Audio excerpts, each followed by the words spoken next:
Hi everybody and welcome back to my channel. My name is Amelia and here on this channel we talk about writing, journaling, and productivity to help you curate a life that you love. For today I wanted to do something that for me is really important and I haven't yet talked about it on this channel, even though it's something that I've been doing for quite some time now, and that is journaling for mental health. This topic is kind of sensitive and it was hard for me to figure out exactly how I wanted to share my experience journaling for mental health with you guys, so bear with me. It's kind of a mess, so hopefully my editing self doesn't hate me because I'm gonna be all over the place.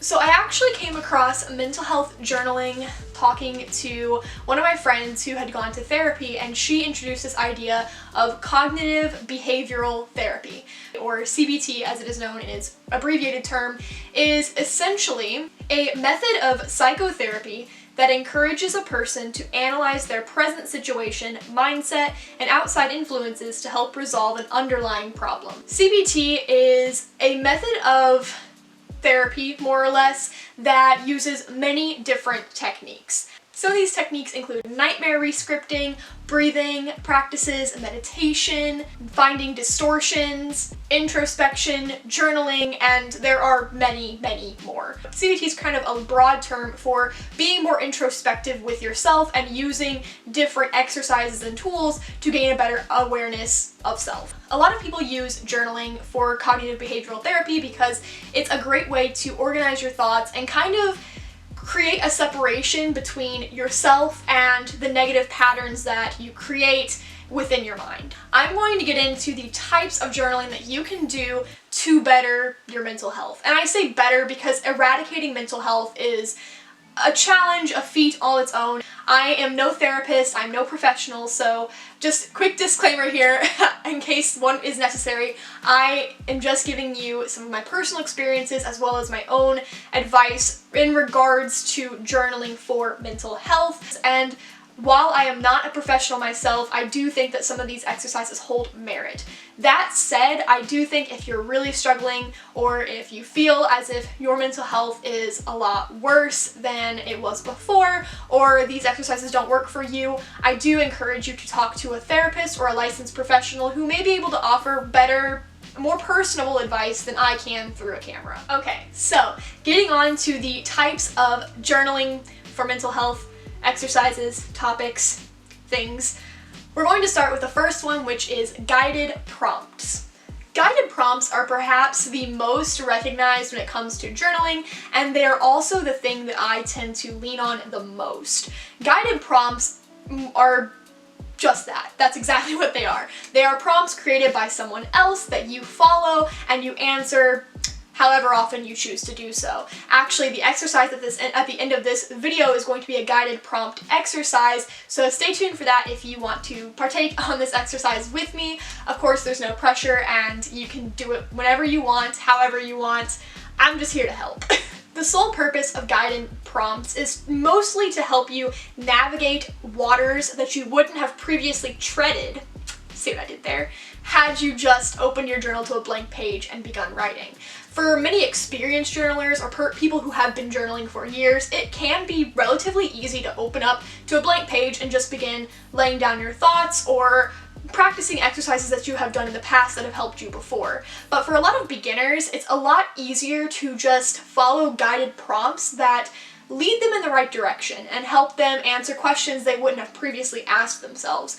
Even myself, who's been journaling for quite some time now, I still find that guided prompts from others, not just the ones I make for myself, are very beneficial. If you are interested in any guided prompts, I do have a blog post about the best 5-minute journals that you can look up. I think that those are pretty helpful. Again, that is a 5-minute journal, and I need to make a better one for journals that are guided, that allow for more open-ended, longer conversations, because 5-minute journals are 5 minutes long. But for a beginner, I think that's ideal considering the fact that it can be hard to set aside 20 minutes every day for journaling if you haven't previously made that habit. So definitely look into that. I'll leave the link in the description box below. So yeah. So another way that I like to journal for my mental health is through an activity called word associations. Word associating, it's kind of a fun activity, but it can also be used for journaling and for discovering where you may have hidden distortions or underlying issues that you're not completely addressing. A great example of this exercise would be to use the word fear. If I give you the word fear, what comes to mind? If you're okay with it, go ahead and leave your answer in the comments below. Again, no pressure, but what do you think of when you think of fear?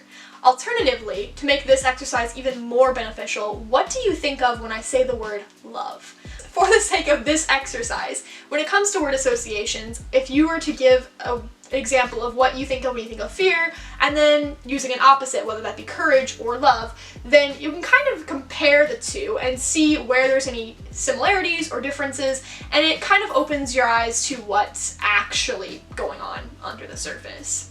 And if you want to know my meanings, I'll put that down in the description box below as well, so that way we don't waste too much time on this video because I'm going to have to think of it for a second. But yeah, I'll put that in the description box. Aside from word associations, I also like putting to-do lists in my journal because I think it kind of helps me in many ways, as mostly in organizing my thoughts. I am so scatterbrained all the time. Do you know how many lists I have to make these videos? A lot. I love making lists because it's a great way to kind of document everything that's on my mind and get it out of my mind. I feel like there's too much going on up here and just writing it down separately makes me feel better. But I also really love categorizing things and organizing things. So I have a bucket list, I have a travel bucket list, I have a food bucket list, I have probably a bucket list for clothing and plants and everything. Just anything you can think of. But I think putting to-do lists in your journal, like not even just the day-to-day to-do lists or even the broad bucket lists, I think to-do lists or just lists in general is a great way to organize your thoughts and come back to something that makes you happy. Gratitude lists, affirmation lists, those also are included, and I think that it's just a great way to implement healthier mindsets and to encourage optimism, which I think that finding the value and the joy in daily things or just in things that you just love in general is really helpful. So this next one is a bit hard for some people to do, including myself at times, but somebody had brought up this idea of writing down worst case scenarios. Worst case scenarios are really good for people who struggle with anxiety, who are stressed a lot of the time, or who worry about things a lot, like me. And essentially, to do this exercise, you just write down the worst case scenario. I'm going to read an example of a worst case scenario that I wrote, and I actually used it in my blog, but I'm going to read it now, and I'll put the words on the screen. The worry I have is I won't be able to find an apartment to move to by the time my current lease ends. So the worst case scenario that I found for myself is I'll have to pack all of my stuff and place it in a U-Haul. Then I'll put the majority of items in storage for about $20 a month. I'll put my essentials and a few clothes in a suitcase and live in my parents' house until I find a new place. And for me, that is the worst case scenario. Granted, it could get much worse. I can think of several ways now, that after I've said it, that it can get a lot worse. But I would write those down as well in my journal. Perhaps they would get more personal. I'm gonna leave out family drama. That doesn't need to go on the interwebs. But the point is, writing down the worst case scenario does a few things for you. First, it helps you discover flawed thinking patterns. It also helps you find the places where you are exaggerating or over-exaggerating when it comes to your situation. It helps you to realize that your situation isn't as dire as you once thought, and it helps you find solutions you'd previously not thought of in regards to your situation. And I think writing down worst case scenarios really helps people who struggle to find those solutions because they're so caught up in the moment and the fear that they can't push past it. And by writing the worst case scenario, you kind of eliminate that fear and you kind of put it on paper for a second so you can have a clear mind and come to the entire situation with an outside perspective. The next exercise that you can do if you're journaling for mental health is to create a dream journal. Quick story time here. When I was in middle school, I kept a dream journal pretty much throughout 6th grade to 8th grade. And it was mostly due to the fact that I had very vivid dreams and I wanted to know what they meant and how many of them were recurring. But I ended up falling off of that. And I'm not really sure why, but I did. Dream journaling is a good way to, again, kind of assess your subconscious. While we don't know much about dreams, why we have them, what they mean, they can be kind of beneficial to recognize continuing thought patterns as well as continuing fears and worries, specifically when it comes to nightmares. There is an aspect of cognitive behavioral therapy where the therapist encourages nightmare rescripting. Nightmare rescripting is when you write down what your nightmare was and then you rescript the nightmare. Think of it like if you had a dream where the entire movie of The Exorcist happened and you had to deal with that, you would rewrite the dream to be more like Ghostbusters. So instead of being a terrifying entity to behold, it becomes more comedic. But dream journaling also allows you the opportunity to look up what symbols and what themes are recurring in your dreams and what they may mean for your current life and situation. I use dream dictionaries online, and I'll link one below that I really like, but their website has been up on maintenance for like months, so maybe we need to find a new dream journal. I have no idea. But the idea is that you would document your dreams and then recognize similar patterns, similar themes, similar symbols to help you understand what's going on in your subconscious mind. The next journaling exercise that I find very beneficial is visual journaling. If you're a visual learner, visual journaling tends to be very valuable to you.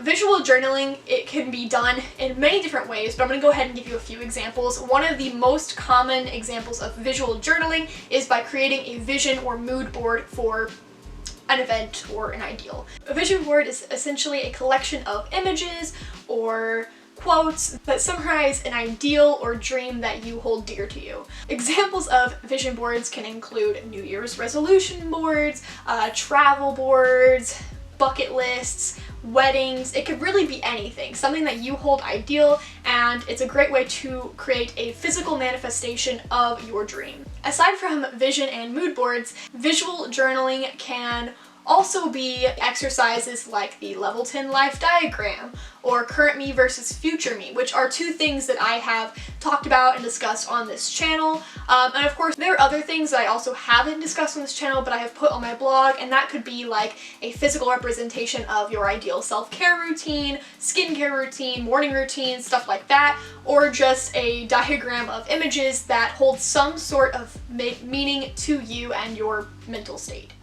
Alright, so this video is getting insanely long. So originally I wanted to do a kind of exercise with me sort of thing, but because of how long this video is going to go, I'm not going to do it with you. But I am going to give you the prompts, so I'm going to play a little bit of music, and I'm also going to include the prompts as like a little slide, and all you have to do is pause the video and then answer the prompts, or write them down in your journal and then answer them later. Give yourself as much time or as much space as you need, and just have fun with it. So here we go to the first prompt. How are you feeling right now? Be honest. What is your #1 goal right now? What is something you're worried about regarding that goal? Why? What's holding you back from achieving this goal? Is it something internal or external? Describe how you might feel if you achieved that goal. Describe what steps you can take now to reach that goal. How can you change any negative thoughts regarding this goal? Have you learned anything during this exercise? If so, what? Alright, so that is it for that. Again, if you need to, go back, pause the video, write down those prompts in your own journal, and give yourself as much space or time that you need in order to fill out those prompts. I do plan on creating more videos where it's kind of like a journal with me, and I will react to my prompts, possibly read my responses, I don't know, and share it with you guys. But for the sake of this video, because I realized we got too long here, I just have it there. So I will also leave the prompts down in the description box below if that helps. You don't have to keep playing the video, but that's up to you to use whichever works best for you. Anyway, thank you for watching today's video. I hope that you enjoyed it, and if you want to see more content like this, please, please, please let me know. Don't forget to leave your comments below on your word associations, as well as how this exercise helped you. So until next time, thank you for watching, and I will see you again soon.